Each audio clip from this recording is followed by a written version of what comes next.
السلام عليكم ورحمة الله تعالى وبركاته أجمعين. الزول في اللون يا جماعة الخير يا الأحباب، كيف الأحوال؟ السلام على الجميع. والله هذا الكلام اللي حاب نوجهه للجزائريات والجزائريين، ونوجهه أيضا للسلطة الجزائرية الغير شرعية. هذه السلطة اللي سخرت الوسائل الأمنية نتاعها منها المادية والبشرية لقمع هذا الشعب في الجمعة نتاع 118. يعني هذه الجمعة اللي مازال يعني في الذاكرة نتاعي، ما حبتش تروح، يعني مازال القلب نتاعي ياكل فيها. كيفاش يعني كان هذا التصرف نتاع الشرطة تجاه المواطن المسلم، يعني ومباشرة بعد هذه الجمعة نتاع 118، يعني يوم السبت، يعني من الجمعة للسبت نفس الوسائل التي استعملت يعني في أماكن أخرى من الوطن العزيز، ألا وهي مدينة أخبو. هذه المدينة الشهيدة، نعتبرها مدينة الشهيدة، وين أول مرة يجرب فيها هذا السلاح الفردي اللي تحصلت عليه الشرطة الجزائرية بصفقة، يعني بصفقة بين فرنسا وأمريكا والإمارات ودوائر أخرى. على كل حال السلطة تعرف كيفاش شرت هذه الأسلحة، هذه المسدسات الكهربائية هذه اللي تشكل خطر على صحة المواطن، واللي استعمالها ما يكونش في هذا الظرف اللي استعملته الشرطة في مدينة أقبو. يعني كيف يجرب هذا السلاح على المواطن المسالم؟ والله كلفت نفسي باش نبحث، جبت لكم بتيت فيديو قصيرة اللي ربما في الفيديو السابق اللي تكلمت يعني بإسهاب على استعمال الشرطة الجزائرية لهذا النوع من الأسلحة واللي هي خطيرة. واليوم هذا الفيديو يأكد قبل 10 سنوات يعني كيف هذا السلاح هو خطير على الإنسان الجزائري. يعني هذه العصابة اللي ما زالت، العصابة هي لا تكلف نفسها يعني حتى تستعمل مثل هذه المسدسات، وهي كانت قاتلة يعني واستعملت حتى الرصاص الحي. ولماذا اليوم تستعمل هذه المسدسات؟ ما هي أغراضها وما هي أهدافها؟ لا نعلمها على كل حال، والزمان سيكشف كيف تستعمل هذه الشرطة هذا النوع من المسدسات. اسمعوا وارو. Merci d'être avec nous à la une. Cette interpellation qui a اسمعوا. mal tourné cette nuit à Colombes, près de Paris. Un homme est mort après avoir reçu 2 décharges de taser. C'est un Malien sans papier de 38 ans. Et nous sommes en direct avec Laurent Arnaudas du syndicat SGPFO. Bonjour, merci d'être avec nous. Est-ce que déjà vous savez un petit peu mieux ce qui s'est passé? C'était il y a une dizaine d'heures maintenant. Ce qui s'est passé, c'est simple. Donc, une interpellation qui a tourné au tragique, je dirais, car la mort d'un homme est toujours tragique. Par contre, bon, une mission de police banale, c'est-à-dire que les policiers interviennent sur un différend. Suite à ce différend, l'individu ne veut pas se faire interpeller, peut-être de peur parce qu'il en est en situation irrégulière sur le territoire. Donc, il devient violent envers les collègues. Donc, les collègues utilisent la force strictement nécessaire, c'est-à-dire, dans un premier temps, le tonfa pour le désarmer, puisqu'il avait pris une massette, ce qui est une sorte de marteau en caston, on va dire. Donc, à la suite de ça, ils ont essayé avec la lacrymogène. Bon, le forcené a réussi à s'enfuir. Les collègues se sont évertués à le rechercher dans les étages. L'ont retrouvé. Quand ils l'ont retrouvé, il est toujours aussi virulent, agressif et violent. Donc, les collègues ont utilisé 2 tasers, et donc 2 décharges de tasers. À la suite de ça, donc forcément, ça, on va dire que ça a calmé l'individu, puisque c'est une arme en notation qui est prévue pour ce problème-là. Donc, l'individu a été transporté du 12e étage au rez-de-chaussée, et à ce moment-là, il a fait un malaise. Donc, ils ont appelé tout de suite le SAMU 92 et donc les pompiers, mais ils ont pu ramener cet homme-là à la vie. Laurent Arnaudas, au-delà de la violence dont aurait fait preuve la victime de cette interpellation hier soir, c'est forcément le débat et la polémique sur l'utilisation du taser. Alors, un peu plus tôt, Olivier Besancenot a réclamé de nouveau un moratoire. Quelle est votre réponse aujourd'hui? En réponse, pour l'instant, je suis peut-être pas assez bien placé pour savoir si vraiment le taser peut être considéré comme une arme dangereuse envers les personnes qui peut faire l'objet de ces tirs. Il a été prouvé par d'autres expériences que le taser était tout à fait réglementaire et ne pouvait pas coûter la vie à une personne adverse, puisqu'elles sont réglementées et donc les décharges électriques sont quantifiées. Maintenant, de là à vous dire s'il faut un moratoire ou pas, je suis mal placé pour répondre à cette question. Voilà, et on le rappelle, Olivier Besançon nous le disait, les rapports d'Amnesty International font déjà dizaines de victimes après l'utilisation du taser, 150 en tout cas. Le débat reste ouvert, merci d'avoir répondu en direct. Une dizaine de victimes, يعني 10 وفيات. BFM TV, merci beaucoup, à faire à suivre donc. يعني راكم شفتوا هذا الفيديو البسيط اللي يلخص لكم يعني خطورة هذا السلاح الذي استعمل يوم السبت الماضي، يعني يوم 22 ماي في مدينة أقبو لأول مرة. ولماذا مدينة أقبو؟ وأنا ذكرت لكم الأسباب لماذا استعمل هذا السلاح، ولا يليق أن يستعمل في هذا المكان وفي هذا الزمان، لأن عنده يعني الأهداف نتاعو يستعمل هذا السلاح إما للدفاع عن النفس وإما للقضاء على شخص غير مسالم يحمل سلاح أبيض أو يحمل أي وسيلة أخرى تاع عنف، ونحن لسنا في هذه الوضعية. وهنا نطرح أن السؤال نوجهه للجزائريات والجزائريين وللسلطة وللعصابة ولوزارة الدفاع الوطني ووزارة المجاهدين والقضاة والمسؤولين الأمنيين الذين يحملون اليوم واللي كان تحصلوا على رخص استعمال السلاح، يعني السلاح الفردي كحماية لهم. حان الوقت أن نطرح هذا السؤال، يعني حاشا لا نعمم عن طريق هذا الكلام، ولكن هنا أقصد أزلام العصابة، يعني هذه الجماعة اللي تعمل مع العصابة واللي تحصلت على رخص استعمال الأسلحة الفردية في السابق، يعني في فترة التسعينات. وغادي نعطيكم يعني بعض الأمثلة بعد قليل حتى لا أضيع الوقت مع هذا الموضوع. على كل حال هذا الموضوع يحتاج إلى وقت كثير للتدقيق فيها كل هذه الأمور. يعني مديرية العامة للأمن الوطني في السابق، يعني في عهد علي تونسي، وقع ما وقع حتى في عهد أظن في عهد الهبل. يجب هذه الملفات يعني أن تخرج للعلن، يعني شيء خطير إذا هذا الأشخاص ما زالوا يعني وتحصلوا على هذه الأسلحة في فترة التسعينات وما زالوا يعني يستحوذون عليها بطريقة غير قانونية وتحصلوا على الرخص بطريقة قانونية، فعلى العصابة والنظام أن يضع تحقيق مدقق حول هذه الأسلحة التي هي بحوزة هؤلاء. قد يستعملونها في المستقبل لأنهم هم تابعين للعصابة والنظام غير شرعي في الجزائر، وقد تستعمل هذه الأسلحة في غير محلها. يعني خلوني نعطيكم هذا المثال على كل حال.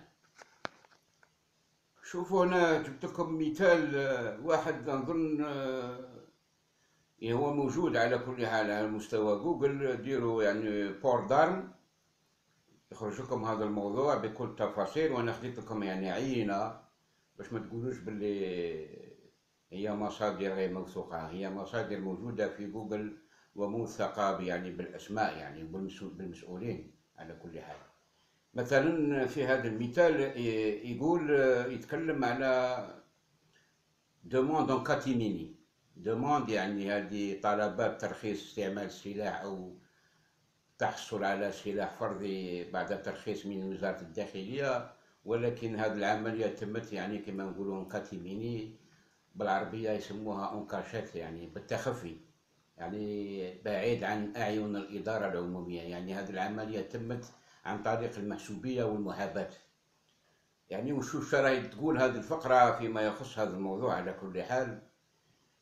Par leur qualité d'ancien مجاهد, certains محافظة du FLN possèdent pourtant encore des permis de port d'armes. يعني هنا نترجم لكم فيه بعض المحافظات واللي كانوا مسؤولين عن المحافظات تحصلوا على هذا الرخص عن طريق المحسوبية وبالتخفي، وما زال عندهم هذه الأسلحة إلى حد الآن. يعني إلى غاية صدور هذا المقال في جوجل، ترجعوا له على كل حال، هو موجود التاريخ نتاعو.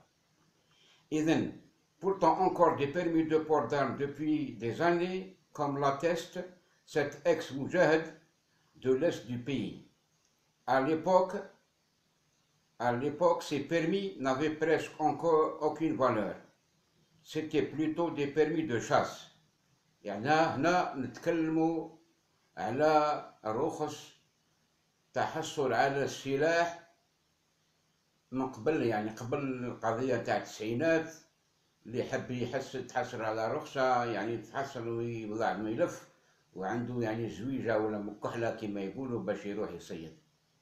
ولكن هذه العملية بقات سارية المفعول إلى غاية التسعينات على كل حال، وستعرفونها بعد هذا الكلام على كل حال. Des années comme l'atteste cet ex-moujahid de l'est du pays, à l'époque ces permis n'avaient presque aucune valeur, c'était plutôt des permis de chasse qui étaient sollicités. Mais depuis les années 90, هنا دخلنا في مرحلة الإرهاب، certains ont éprouvé le besoin de se sentir en sécurité. يعني في هذه الفترة لما بدأ الإرهاب كاين بعض المسؤولين المرموقين واللي عندهم علاقة بالإدارة الجزائرية حسوا باللي ما كانوش في أمان، راحوا طلبوا، وهذا يعني عمل شرعي يقبله كل الجزائريين والجزائريات. Ce qui était légitime. Le problème, souligne, c'est que d'autres personnes ont profité illégalement de la situation. يعني في هذه الفترة وكانت الملفات توضع بطريقة شرعية ومقبولة، فيه بعض الأطراف وبعض الأشخاص استغلوا هذا الظرف باش تحصلوا على أسلحة بطريقة غير قانونية وبتخفي كما قلت في بداية الفقرة. Pour demander un permis de port d'armes à feu, ils l'ont obtenu, mais ils n'étaient pas nombreux, car cependant la décennie noire, ils habitaient dans des zones sécurisées. Et le travail consistait à se déplacer au Parlement, à lever la main et à revenir au bercail. Ironise un ex-député, selon une source à l'APN، يعني حسب معلومة صادرة من المجلس الشعبي الوطني نتاع واحد برلماني، selon une source de l'APN، le 6e législature aurait connu un nombre croissant de demandes déposées au niveau du bureau de l'Assemblée. Les demandes se font en catimini، يعني طلبات على مستوى المجلس الشعبي الوطني كانت تندار بطريقة متخفية على مستوى البرلمان pendant l'exercice de leur mission، يعني في إطار يعني الموندة نتاعهم كما يقولوا. Mais le bureau de l'APN traîne à répondre à ces sollicitations, car certains de ces députés ne sont en réalité que de nouveaux importateurs. يعني في الأساس هؤلاء النواب كانوا مجرد يعني مقاولين أو مستوردين كبار اللي كانوا يمثلوا الشعب الجزائري. Les importateurs révèlent de nos sources l'année dernière poussé à bout le moujahid, le muhafid sénateur Zitouni, معروف Zitouni du FLN de Annaba, dans la foulée des événements qui ont secoué l'ex-parti unique, a brandi son arme à feu pour faire peur aux jeunes militants qui gardaient le siège afin de le forcer à lui ouvrir le portail. Zitouni était prêt à nous tirer dessus. يعني شوف كيفاش، لهذا أنا أدق ناقوس الخاطر وخوف من أي انزلاق في المستقبل، وهذا مثال حي بالاسم واللقب. هذا وجبد السلاح الفردي نتاعو في وجه نشطاء نتاع جبهة التحرير اللي كانت مشكلة على مستوى البرلمان. À lui ouvrir le portail, Zitouni était prêt à nous tirer dessus.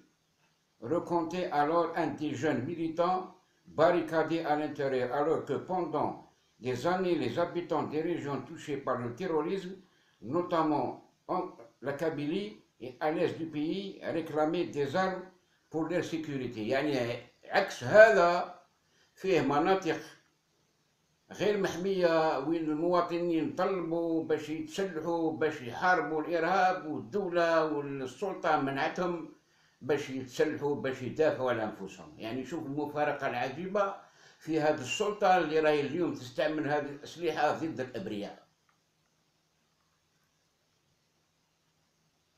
Au plus, réclament des armes pour leur sécurité. Au plus récemment encore, à Tizi Ouzou et Bouira, et des citoyens réclament la restitution de leurs armes à feu et fusils de chasse. L'État refuse de répondre, mais d'autres privilégiés continuent de bénéficier du permis de port d'armes sans aucun contrôle et pour des motifs injustifiés. يعني هنا بقات العملية مستمرة، وفي حين السلطة رفضت لأهالي تيزي وزو والبويرة والناحية باش يتحصلوا ويسترجعوا الأسلحة نتاعهم الشخصية اللي خداوها في وقت الإرهاب وما ردوها لهمش، ولكن في نفس الوقت فيه الناس مرموقين عندهم علاقة بالإدارة وبالشرطة وبالوزارة الدفاع اللي تحصلوا كذلك على هذه الأسلحة اللي ما تحصلوش عليها هذه الجماعة اللي كنا نتكلموا عليهم.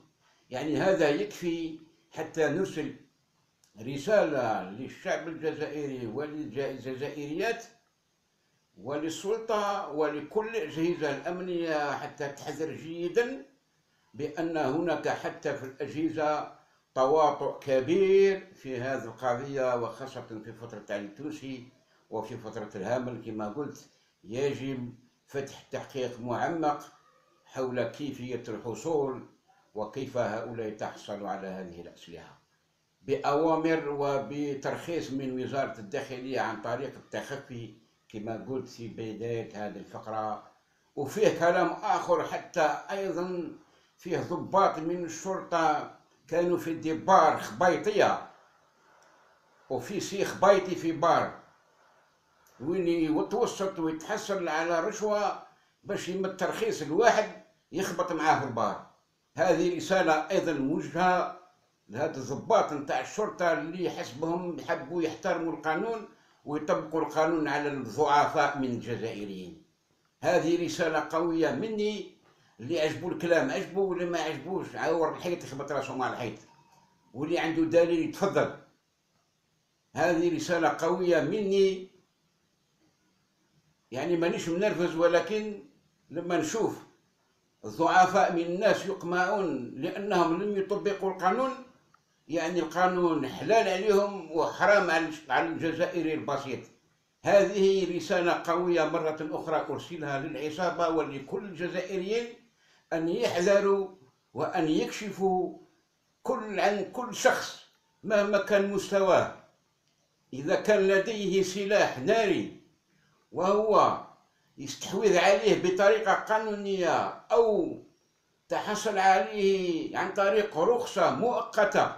هنا نتكلم على فترة الإرهاب ونحن لسنا في إرهاب اليوم، فعلى هؤلاء أن يرجعوا هذه الأسئلة إلى الدولة، لأن هذه التراخيص عندها مدة زمنية محدودة بفترة نتاع إرهاب وبفترة. وهنا لا نتكلم عن الأسلحة التي يستحوذ عليها أو تحصل عليها مثلا القضاة ووكلاء الجمهورية، هؤلاء الذين يشتغلون في مناصب حساسة ومن حقهم أن يحملوا هذه الأسلحة حتى يدافعوا عن أنفسهم. وهنا لا نشد العصا من وسط، ونحن فقط نقول الحقيقة للشعب الجزائري. كل من له سلاح ناري قانوني تحصل عليه بطريقة قانونية بحكم وظيفته الحساسة فلا حرج في ذلك، أنا أؤيده على طول الخط. ولكن هناك من المحسوبين على السلطة وعلى العصابة هم تجرؤوا، كما أعطيت هذا المثال، تجرؤوا على استعمال أسلحتهم في غير مكانه وفي غير زمانها، في غير مكانها وفي غير زمانها. وهنا الخطر، لأن هذه الشرطة اللي استعملت هذه المؤسسات في مدينة أقبو قد تدفع بالمواطنين الذين ربما يحملون اليوم برخص هذه الأسلحة قد يردون الفعل ضد أفراد الشرطة، وهذا ما لا نحبذه ونحذر منه وهنا إسالة الدم، قطرة الدم جزائري حرام على كل الجزائريين. من هنا أرسل رسالة، أنا أخاف أن ندخل في هذا الاقتتال الذي لا يجدي نفعا ولا يخدم مصلحة الوطن ووحدة الشعب الجزائري. لهذا هذه الخطة اللي استعملت فيها هذه الأسلحة وهذه المسدسات، أظن أن فرنسا هي من وراء كل هذا حتى تحدث فتنة في وسط الشعب الجزائري. يعني هذه الخردة هذه نسميها خردة، عندهم 17 سنة من الأسلحة هذه راهي مخزنة عند المصانع الأمريكية والفرنسية حتى يقووا الاقتصاد نتاعهم. يعني أصبحنا اون ديشارج، أصبحنا مزبلة. احنا نشتري الأسلحة اللي أكل عليه الدهر وشارب. على كل حال الأسلحة عندها 17 سنة وهي مستعملة. كيف يأتي اليوم الأمن الوطني يستعمل مثل هذا السلاح في عقبه؟ لهذا أنا أكرر وأكرر وأكرر، الوقاية خير من العلاج. لأن الشعب الجزائري أظهر أنه مسالم إلى حد الآن، ولكن لما تأتي الشرطة وتستعمل مثل هذه الأسلحة ستصبح الوضعية في مرحلة لا تطاق. قد تدفع بمواطنين إلى استعمال أو اتخاذ طريق آخر غير سلمي. وقع هذا في أكثر من بلد. والإمارات، أنا أوجه رسالة للنظام الجزائري، هناك الإمارات التي تدفع بالمنطقة كلها إلى الانفجار، وأنتم رأيتم اليوم كيف الإمارات راهي تلعب في الشرق الليبي. شوف كيفاش راهي تدعم في حفتر، وهي يعني تمكن لنفسها البقاء في الشرق الليبي مع مصر ومع الروس كذلك ومع الفرنسيس ضد الحكم في طرابلس. ما حبيش حنا البلد نتاعنا تدخل في هذا المخطط الجهنمي الذي يحذر له شنقريحة بدون أن يشعر. لهذا أيضا رسالة أوجهها لشنقريحة، بما أن بعض المجاهدين المحسوبين على وزارة الدفاع الوطني أو وزارة المجاهدين اللي عندهم أسلحة اليوم من المفروض تنزع منهم، لأن الجهاد في سبيل الله لا يحتاج إلى حمل السلاح. حمل السلاح ضد فرنسا، والمجاهد وأدى وظيفته أمام الله وأمام شعبه، فعليه أن يسترد هذا السلاح إلى الخزينة العمومية. هذه هي، حتى لا أطيل عليكم فضلت يعني ندير هذا الفيديو، هو تتمة للفيديو السابق حتى نعرف بخطورة استعمال مثل هذه الأسلحة ضد المواطنين، يعني حتى نجنب هذه الفتنة. يعني هذو أفراد الأمن هم إخوتنا، من يقول العكس فهو كاذب. هذا الشرطي الذي اليوم هو يعمل أكثر من أجل الحفاظ على أمن البلد، ولكن هذا الشرطي لديه أسرة، لديه زوجة ولديه أبناء ينتظرونه حتى يرجع سالما معافى إلى أهله. هذا ما لا أريده أن يقع. يا حكام خافوا ربي لخلقكم، خافوا ربي لخلقكم. لا تدفعوا بالبسطاء، سواء في جهاز الأمن أو في وزارة الدفاع. هذو الجنود الزواولة هذو يعني، وهذو المسؤولين الأمنيين ربي يهديهم. يعني لا طاعة لمخلوق في معصية الله. هذه عصابة تريد الزج بنا في فتنة أخرى. وما هذه الانتخابات والله غير عيب وعار. يعني هذا رئيس القراقوز هذا، يعني هذا البرلمان اللي نسميه أنا برلمان تاع الشطاحات. كنا سمينا البرلمان السابق المنحل برلمان الحفافات، وهذا برلمان تاع المهابل. يعني هادو اللي راهم مترشحين كلهم مهابل، لازم لهم مستشفى خاص لهم الأمراض العقلية. يعني يشوفوا الخرجات اللي خرجوا بها، يعني إهانة كبيرة. يعني ليس هناك أي مستوى. يعني كيف لمرشح هو يقول أنه يحترم الإرادة الشعبية ويسب شعبه ويسب فئة من فئات الشعب واحد يسموهم بعض البشر، واحد يسموهم عملاء، واحد يسميهم يعني بأرذل الأوصاف. هذا عيب وعار يعني، وخاصة هنا كلامي راه موجه لهذه الأحزاب الحزيبات الإسلامية، يعني سيلعنهم التاريخ يعني في المستقبل إن شاء الله. والله لن ينجحوا، سيصبحوا كأرانب وسيصبحوا أذلاء يعني أمام أسيادهم اللي يدفعوا بهم باش يمروا هذه الانتخابات، يعني باش يكون الجندي البسيط الجزائري المغلوب على أمره مسكين يروح باش يموت في بلاصة القاوري، في بلاصة الأمريكي. راكم شفتوا اليوم الانقلاب اللي وقع في مالي، هو تمهيد لاستعمال الجيش الجزائري كمرتزق في مالي وفي النيجر، في هذه الأماكن الحساسة، في هذه الأماكن اللي مملوءة بالثروات المعدنية من ذهب وألماس وأورانيوم وكذا. يعني راكم شفتوا هذاك الشخص الذي قتل في تمرست، الذي قتل غدرا، ولم نعرف إلا حد الآن نتيجة قتله، لأنه ببساطة أراد أن ينتفض ضد ممارسة المسؤولين المحليين، وكانت مطالبهم مشروعة. وبالرغم من هذا فهو ربما تعدى هذا السياج اللي ربما من تمرست تروح الجنات. يعني هذه الأماكن هي محرمة على الجزائري البسيط أن يزورها أو أن يدخلها، لأن سيادهم الأمريكان والفرنسيس من أفريقيا الجنوبية وهذه الشركات متعددة الجنسيات اللي تنقب على هذه الثروة في هذا المكان، لا يستطيع الجزائري أن يدخلها إلا بترخيص كما قلت في السابق. على كل حال، حتى لا أطيل عليكم أقول لكم السلام عليكم ورحمة الله تعالى وبركاته. اللهم جنب بلدنا الفتن ما ظهر منها وما بطن.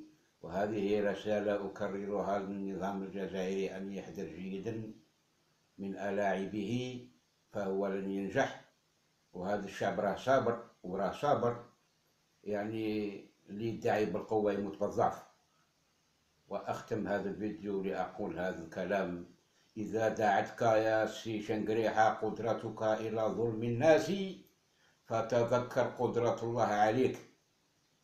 ليس هناك أكثر من جبار إلا الله تعالى، هو الجبار وهو القادر على كل شيء، وهو قادر أن يقلب المعادلة من حين إلى آخر، والتاريخ لا يرحم.